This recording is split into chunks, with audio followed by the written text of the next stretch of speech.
እሺ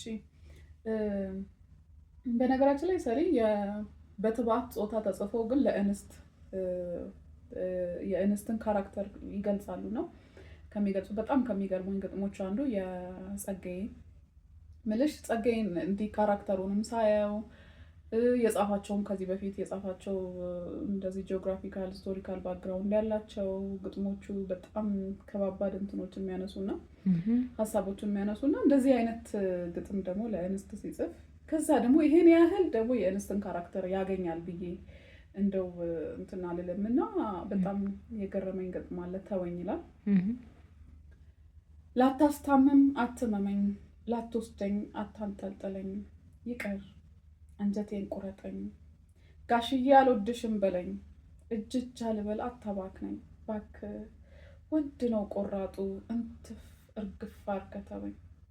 አየህ እንዳንተ አባት አለኝ፣ ሴት በወለድኩ ተዋረድኩ ረከስኩ ቀለልኩ የሚለኝ። እኔም እንዳንተ እህት አለኝ፣ ስጋሽን ሳይሆን ልብሽን ከፍተሽ ጥለሽ ነው የምትለኝ። እና ተወኝ እባክህ ተወኝ፣ እንዳንተ እኔም አለኝ እናት፣ የሴት ቁንጮ መመስላት ጎረቤት ፊት የምታፍር እንዲህ ሆነችልሽ ሲሏት። እና አልሆንሽም በለኝ ባክህ አንጀቴን ቁረጠኝ፣ ፍቅር እንዲሁ የኔ ይበቃል ላንተም ለኔም እኔው ልውደድ፣ ከዘመድ ግንባር ደብቄ እኔው የብቻዬን ልንደድ። ብቻ ከወጥመድ ለየኝ አልችልህም ንቀህ ማረኝ፣ ካንተም ከስሜም ከቤቴም ያጣው ብኩን አታድርገኝ፣ ባክህ አንጀቴን ቁረጠኝ፣ ተወኝ ተወኝ ተወኝ ትላለች ግጥሟ። ኒውዮርክ ነው የተሰደረችው በ1957 ነው።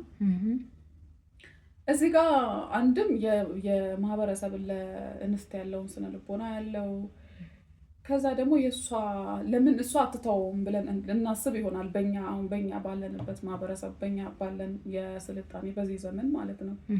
ታፈቅረዋለች፣ በጣም ትወደዋለች እንዳትተወው ግን ምንድነው እርግጠኝነት የላትም እንደሚወስዳት እርግጠኝነት የላትም። እርግጠኝነት የጎደለው ፍቅር ነው ያላት። እሱ ምን እንደሚያስብ አታውቅም ነው።